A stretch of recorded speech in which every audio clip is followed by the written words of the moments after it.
Hi, in today's video, I'm going to be talking about a very interesting topic, which is, artificial general intelligence.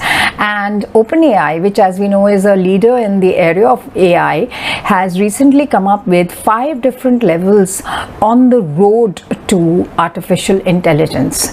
Now, these sort of represent milestones which the models are expected to achieve, and they're going to be kind of tracking their progress. So that's really corporate of them, I must say. Anyway, in today's video, I'm going to be talking about the 5 levels, plus I'm going to be giving a few inputs about what I think about them in terms of whether they truly represent what I think would be the level of artificial general intelligence or not. Hi, this is Shelley and this is my YouTube channel AI Economics. I'm a professor of artificial intelligence and I teach AI concepts to management students with a business lens. So, and this is what I do in my channel AI Economics as well, where I decode complex AI topics with a focus on business applications basically. If you're interested in this kind of content, please do consider subscribing to me, and also hit the like button for this video and the bell notification to be updated about any new videos which I will be posting. So, to AGI. So, what is level 1? Level 1 is basically what they are terming as conversational AI. This is basically AI that can interact with people using natural language, and is able to respond and return answers to queries basis its understanding of language, primarily language models. So think this is a particular level of development which has already happened. Basically, your chatgpt, your Gemini Pro, your Claude, these are all examples of level 1 conversational AI. Now, what are the deficiencies or the limitations of this type of AI? Now, I'm sure that most of you who've used it would have found that, for example, when you give them things which require reasoning or logic or mathematical capabilities or planning capabilities, at times they tend to stumble, they tend to hallucinate, or they may not be able to answer. So this is basically what OpenAI, these are the advanced capabilities which are not there with these models. However, despite that, these models continue to evolve. Now, how do they continue to evolve? They continue to evolve by widening their capabilities, if you like. So now, instead of just being able to produce text-based outputs, they're also able to generate images, and also at times videos. I mean, if you take into account models such as Sora, but these are all basically models which take in a text prompt or a query, and then they process it and they come up with a particular output. The output can be text-based, it can be an image, it can be an audio file, and as in the case of Suno.ai or Udio.ai, which are the song-making apps, or for example, Sora, which produces text to video. So these are all examples of widening of the capabilities of the current level. However, it does not mean that these models have learned how to reason anymore. This is just another thing they're doing, which is on similar principles. So that is essentially it. Further, these models have also become multimodal. Now, again, by multimodal, we mean that they're able to take in inputs. I remember I was talking about earlier about outputs.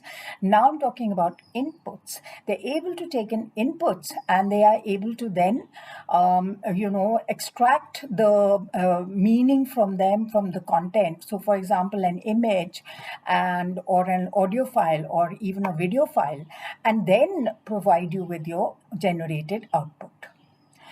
But as I said, this is something which has already happened. According to Sam Altman, this is a frontier which we have completed, so to speak. And we can all testify and say that, yes, by and large, we are there in this particular frontier. What is level 2? Level two, according to Sam Altman, is what we call reasoning AI. So I've been talking a lot about how these models are not able to reason and they're not able to solve logical problems and they're not able to do maths. So essentially, that seems to be the next big step. And though it may sound like a simple thing, training a model which is capable of producing such fascinating outputs to do simple numerical sums, but it is actually quite difficult and requires considerable rejigging of their architectures, their training processes, etc. Teaching these models to think logically and to reason is something which is very much going on right now. This is a current research area. And according to Sam Altman, what we are going to be able to do is teach these models basic problem solving tasks comparable to a human with a doctorate level of education. Now, that I thought was a bit strange. I mean, a doctorate level of education is pretty high, and it's also a level of education which requires you to be able to handle a lot of ambiguity. So, it's not that people who are doctorates are basically super reasoners. They actually have to be able to handle a lot of ambiguity. They need to be able to do a lot of lateral thinking, do read to do be able to do reading both broadly and in a narrow sphere.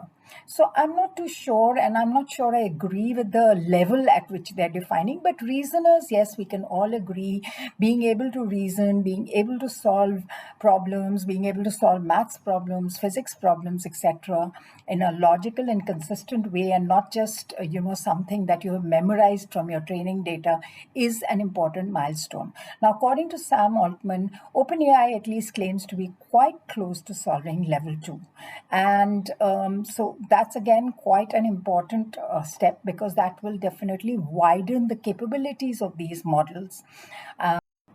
Now, level three is what is known as autonomous AI. I would call it actually corporate worker layer AI actually.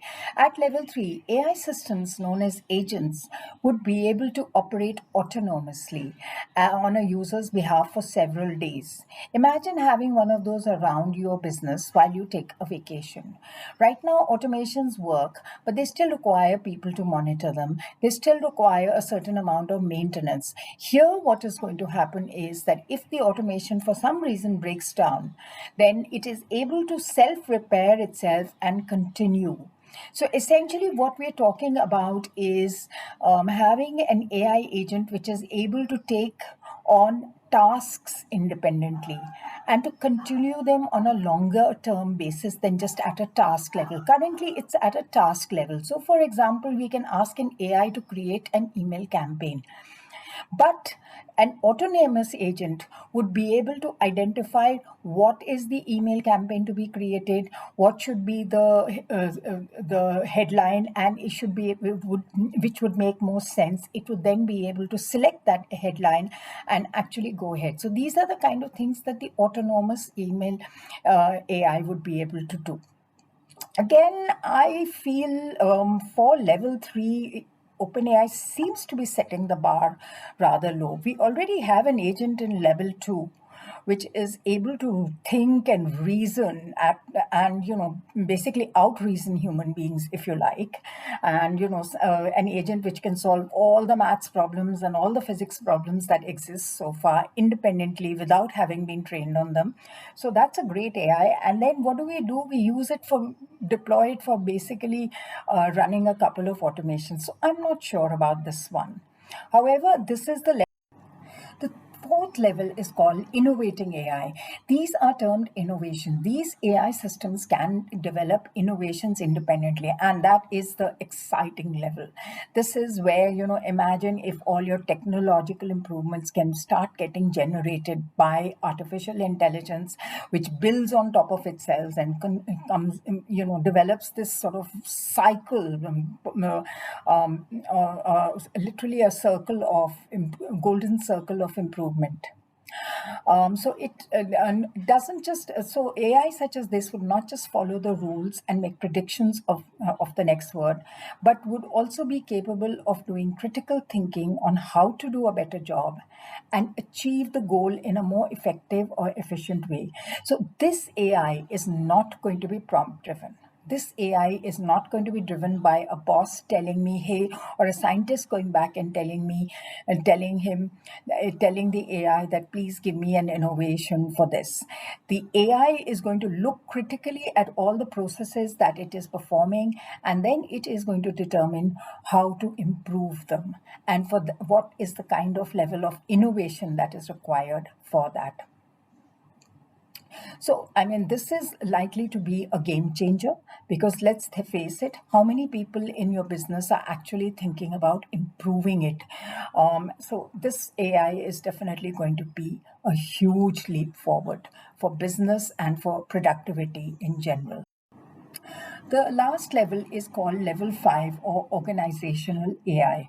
This is the final stage of super AI where an AI evolves to the level where a single AI can actually perform the work of an entire organization. So beginning from, all the various managers, the secretaries, the production factory, every person you currently have, every function that is being carried out would then be performed by agents that work together, making improvements and running everything around them without a human insight.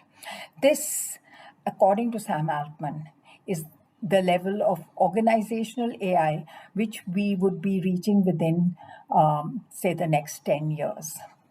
Now, I don't know whether this can definitely be called artificial general intelligence or super intelligence, because remember that human intelligence is far more complex. There's emotional intelligence, there's intuitive intelligence. So I'm not sure whether AI actually has many of those things. The things that, an AI takes millions of data points to learn, we learn without, on the basis of, say, two or three observations at most. So there is a big difference between the way the human brain works and the way the AI brain works. And until that gap is bridged, I'm not sure that this superhuman level of AI is actually going to become artificial super intelligence. It is still going to be a very useful tool. So, just as calculators came along, and then computers, and then, of course, artificial intelligence agents, and then we will have, of course, things like organizational AI. But somebody will own organizational AI, and somebody is going to become very rich on the basis of organizational AI.